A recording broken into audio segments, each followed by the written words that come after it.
Assalamualaikum warahmatullahi wabarakatuh. Perkenalkan, nama saya Dinda Nefisa Salma dengan NIM 06101282429036 dari kelas B Indralaya. Di video kali ini saya akan menjelaskan materi mengenai trayek pH. Baiklah, materi mengenai trayek pH yang pertama yaitu membahas definisi. Trayek pH adalah rentang nilai pH di mana suatu indikator asam basa mengalami perubahan warna. Indikator ini digunakan untuk menentukan apakah suatu larutan bersifat asam, netral, atau basa dengan melihat perubahan warnanya dalam trayek pH tertentu. Trayek pH adalah kisaran nilai pH di mana suatu indikator mengalami perubahan warna secara bertahap. Indikator ini biasanya berupa zat kimia yang bersifat asam lemah atau basa lemah yang berubah warna akibat perubahan ionisasi dalam larutan. Nah, adapun fungsi dari trayek pH. Dalam dunia kimia, terutama dalam bidang analisis laboratorium, trayek pH memiliki peran yang sangat penting dalam menentukan pH suatu larutan dengan cara yang lebih sederhana dibandingkan dengan menggunakan alat ukur seperti pH meter. Dengan menggunakan indikator yang memiliki trayek pH tertentu, kita bisa dengan mudah mengidentifikasi apakah suatu larutan tersebut bersifat asam, netral, atau basa, hanya dengan melihat perubahan warna yang terjadi setelah indikator ditambahkan. Selain digunakan untuk mengidentifikasi sifat larutan, trayek pH juga sangat berguna dalam proses titrasi asam basa, yaitu teknik analisis kuantitatif yang digunakan untuk menentukan konsentrasi zat dalam larutan dengan cara mereaksikan larutan tersebut dengan larutan lain yang telah diketahui konsentrasinya. Dalam titrasi, indikator yang digunakan harus memiliki trayek pH yang sesuai dengan titik ekuivalen reaksi, yaitu titik di mana jumlah mol asam dan basa yang bereaksi telah tepat sebanding.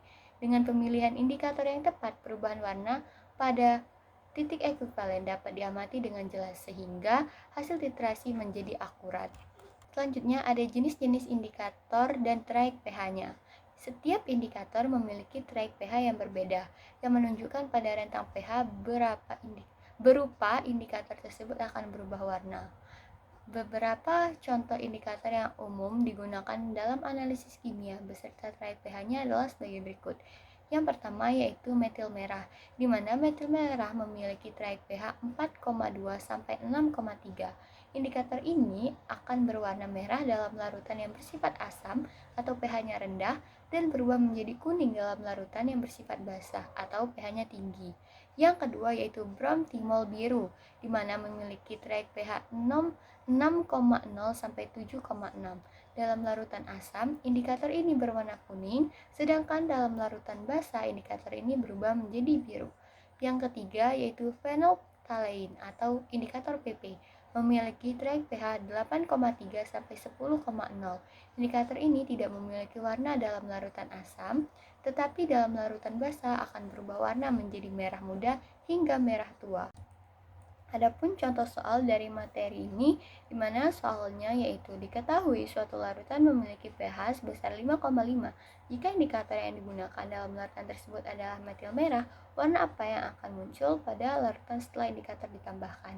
Setelah mendengar penjelasan materi ini tadi, kita dapat menjawab soal ini, di mana seperti yang kita ketahui, metil merah itu memiliki trayek pH 4,2 sampai 6,3, yang berarti indikator ini akan berwarna merah dalam kondisi asam dan berubah menjadi kuning dalam kondisi basah. Karena pH larutan yang diberikan adalah 5,5 yang berada di antara trayek pH indikator ini, maka warna yang muncul tidak akan sepenuhnya berwarna merah atau kuning, melainkan warna campuran dari keduanya, yaitu berwarna orange.